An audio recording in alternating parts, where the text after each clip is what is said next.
لالي يا جماعة عم تجهز للسهرة، شو عم تعملي يا لالي؟ عم بثبت بطاطا هلا عم باكل بعدين. باكل بعدين؟ ايمتى بعدين يعني؟ هلا ايمتى؟ هلا فكرة جوعانة هلا اكل. انت هاي المنشفة ليه بتضلك؟ Ay, kolfii fi gaarummaan tuni booda rakkoo cimaa fiddi. Na gargaara Oromoo koo akkan jenne afaanuma Oromoo gaafa akkan dubbanne gaafa rakkoo wayisirra ga'e adaraa kee nurrumaa gori nu keessa hin jirru waan ta'eef. Egaa shamaa harka fuune kabajamtootaa fi daawwattoota hordoftoota keenya. Nageenyi koo kan jaalalaa fi kabajaa bakkaa fi lafa hirtansiniif haa baay'atu. Anis obboleettiin keessan bakkaa fi lafan jirti waaqayyoof galannaa ga'u nagaa fayyaa kootidha. Egaa viidiyoo kana wantin fideef jechuudha. Kun shamarran keenya gola madaamii hin ilaallatu. Sababiin isaa wanti akkanaa kun nu hin ilaallatu. Wanni isiniin jedheefoo kaayyoo namni hin qabne jara arabaa wajjin akka barbaadetti kolfa. Yeroo baay'ee viidiyoo jara kanaa nan arga. Yeroo hundumaa nan arga. Namichi kun kafana hin qabu ta'ee dhugaa rabbii kolfanna qaba gisee tokko namichi kafana hin qabu ta'ee waan isaan beeku yeroo hundumaa mucayyoo tana bira dhaabbate yeroo viidiyoo hojjetutti qullaa isaati jechuudha. Qullaa isaa dhaabbata yeroo hundumaa viidiyoo kana qullaan argachuudha namichi. Inna booda ilkaan har'addeechanii wajjin kolfan booda garuu rakkoo namarraan ga'a. Jarri akka har'aa viidiyoo nama waraabdu kanaa miti. Akka har'a nama wajjin haasoftu kanaa miti jechuudha. Ani akka kootiitti jechuudha. Wantoonni nufitti gammadee har'allee ofitti hin boonu hanga har'aatitti jechuudha. Unkaan qullaa isaanii na bira dhaabbatanii natti haasa'aniiti miti. Akka isaan waa natti haasa'an, akka isaan waa na ajajan, akka isaan waa naan jedhan hin eeyyamuuf jechuudha. Yeroo isaan natti haasa'uu barbaadan hin eeyyamuuf jechuudha. Akka nama hojii biraa qabu yoo kushiinaa dhufanii fakkeenyaaf waan tokko lallaachilachuu dhufanii hojii yoo irra jiraadhee yookaan immoo hundi isaaniitu nam'an ani hojii san yookaan ibiddatti dhaamsee yookaan isheen biraa deema malee hojjedhee hin xumuru jechuudha.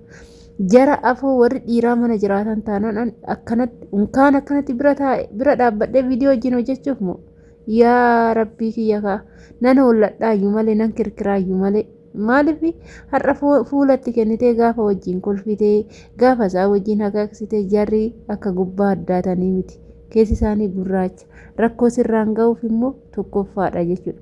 Gaafa rakkoo sirra ga'e eenyuun rakkoo kana keessaa siin baasus eenyuun rakkoo kee siin hubatu jechuudha. Nuti iyyummaatu biyyaa nu baase maallaqa hojjennee maallaqa argachuuf biyyaa baane malee dhiira isaanii faana haasa'uuf dhiira isaanii faana camallaquuf dhiira isaanii faana laayivii seenuuf miti. Mucayyoon tun laayivii tiiktookii illee wajjin dhufti inna qullaa isaati jechuudha bakka sanitti illee. Ani bakka biraatitti sittiin qaanufne dhugaa akkamitti obboleessi ofiitu jechuudha qullaa mee namni beekan jechuudha. Qullaa yoo nama bira taa'e agam akka nama dabbaru abbaa manaa ofiitu yoo ta'e qullaa yoo akkanatti nama wajjin deemee nama taate nama wajjin wanni jedha agam akka nama dabbaru dhugaa rabbii siniin jedha inna akka nama kafana hin qabne gizuma hunda qullaa isaa deema jechuudha. Biyyaa nyaatuun na aarseyyuu sirma namicha hayyuu miti immoo mucayyoo na aarse jechuudha. Gizeen haala kanaan deemu sila madaamii hin qabu moo haadha manaa hin qabu moo irraa duutee laata hin jedha gizee tokko haati manaa irraa yoo duute malee dhiirri akkanatti saraatinyaa duuba deemee haala kanaan har'a fuula itti kennanii boru gaafa waan biraa keessa seenan birriidha. Ijoolleen teenya baay'een birriidha natti hallalamu. Birrii isaan ittiin agarsiisan birrii san fudhachuu jecha birrii san argachuu jecha qaama ofii dabarsanii arabdootatti kan kennan jiru. Ijoolleen keenya akkasiin godhina. Maallaqni homaa namaaf hin godhu. Maallaqni qaama ofii namaa bituu hin danda'u. Shamarri qaama ishiitiin boonuu qabdi. Yeroo kamiyyuu taanaan qaama ishiitiin kooruu qabdi jechuudha. Arabdoota sareerra iyyeetti biyya ofii hooya jechuudha. Arabdoota dureessarra iyyeetti biyya ofii kan karaarra teechee kadhatu sanitti galanii heerumanii isaa wajjin jiraachuu wayya malee arabdoota dureecha har'a sitti kolfee sitti fakkeechee boru isbaalatti si gatu biyya ormaa keessatti bakka deemtu bakka waan gootu dhabdee guyyaan sitti dukkanaa'u san irraa fagaachuun dirqama nama barbaachisa jechuudha. Innaa warroonni akkanatti balleessitan jechuudha. Saraatanyoota booda akka carraatillee mana san dhufaniif rakkoo cimaadha jechuudha. Rakkoo cimaadha. Immoo ani kan akkanii kanniif faana ija baasaa ija mukee warroota ija isaanii bishaan re'eetiin dhiqate tuni ija re'eeti jedhu miti warri keenya tokko inna warroota akkasiitiin shamarran biyya arabaati jennee isaan hojiitti dabalamnee isaa wajji shamara biyya arabaati jedhamu kiyyatanii garaana nyaata yeroo tokko osoo irra kan fo'amu ta'e namoota akkanaa kanneen irraa fo'amee tanan kophaatti of waamsisa jechuudhaan dhugaa maaliif kaayyoon manaa baay'ifan beekaa waan hojjechaa jiruufan beekaa gola ormaa keessatti maaliifan dafaa qanaa jedhee akkan xaarufan beeka malee dhiira isaanii barbaacha yookaan dhiira barbaacha miti kan akkanatti dhiira isaanii fan akkasitee kolfitu kan biyyatti durriyyinnatii baratte kan biyyatti likiskistu malee kan biyyatti nyaara qabdu intalli biyyatti sodaa qabdu biyyaallee baate nyaara fi sodaa ofiitiin hojjetti malee haala kanaan hin hojjettu dhugaan siniin jira inna waa hunda caala mooyyuu nuxunnatii ofii fayyaa ofii yeroo badee kanaan jechuudha.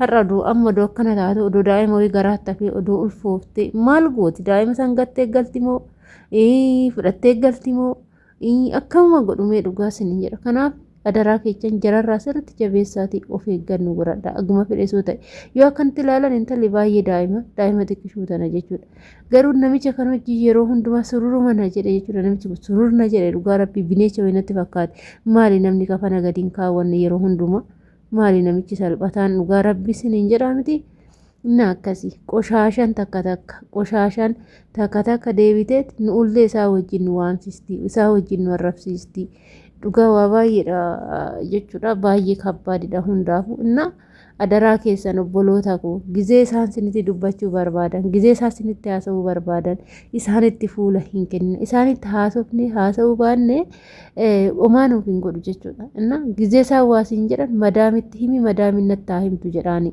gizee waasii ajajan madaamitti himiti madaaminatti haa himtu jedhaani malee ajaja isaanii hin eegu aguma fedhanillee isaanillee akkasin ajajan ta'e kan ajajamtaniifis yoo ta'e wajjin dhaabbattanii haasa'uu kun akkas jechuun kanarraa bilisa of godhaa jabaadhaati jechuudha inna waa hundarraa bilisa ta'anii fagaatanii jiraachuun baay'ee nama barbaachisaa baay'ee bareedaadha jechuudha inna kana fakkaata ama biyya ofiititti hojjetatanii biyya ofiititti galanii biyya ofii jiraachuu iyyeetti biyya keenya san nuuf hoyya akka fedhees ta'u dureechi biyya ormaa kun manni isaanii bareedan uffanni isaanii bareedan wanti isaanii haalli hundi isaanii jireenyi isaanii bareedan kun jireenya keenya nuuf ta'eetu keessa jiraachuu hin dandeenyu itti gallee wajjin jiraachuu hin dandeenyu hiyyeettuma biyya keenya san nu wayya ishumatu nu jiraachifata malee durummaan biyya ormaa nu jiraachifachuu hin danda'u jechuudha adaraa keessan inna warroota akkanaa kana arabdoonni isaanii tokko namatti dhiyaachuu barbaadu namatti haasa'uu barbaadu si jammari jechuudha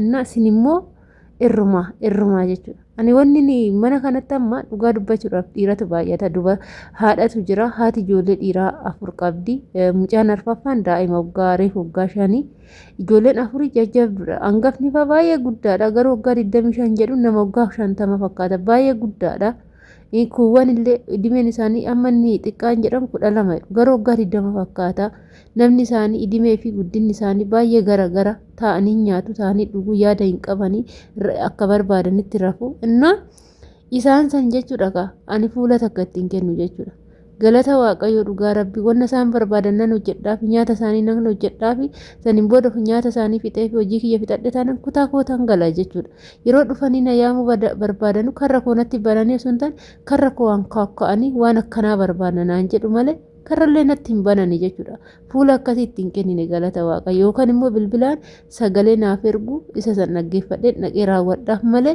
akkanatti walitti dhiyaanne walitti dubbachuu walitti haasa'uun kun hin jiru jechuudha galata waaqayyoo dhugaa rabbii kana waaqa koonan galateeffadha akka mana dhiirri baay'atu jiruun walitti dhufeenya akkasii immoo hin qabnu jechuudha kuni baay'ee na gammachiise inna kana adaraa keessan maaliif qoduun isaa faana kulfee isaa faana hakaksiisee isaa faana akka barbaade ta'e mataa kiyya gubbaatti ganna fincaa'u garuu nyaarri kiyya narraa gadi hin bu'u yeroo hundumaa nyaarri kiyya hin bu'u jechuudha amala kiyya hin beekani jechuudha dhugaa na sodaatu natti hin dubbatanii wanna tokko jechuudha akkasii isiniin jedha hordoftoota kiyya adaraa keessanii isiniin jechuun affeerraa kootii turtii na wajjin gootanii bulfaadhaa galatoomaa hanga viidiyoo biraatiin walitti deemtu turtii gaarii isiniif haa ta'u mana kana laayik sheer gochuudhaan nu jabeessaa yaada qayyoo qabaattan saanduqa koomentii jalatti nu barreessaa isiniin jechuun asumarraan affeerraa kootii waan wajjin turtaniif galatoomaa turtii gaarii isiniif haa ta'u baay'ee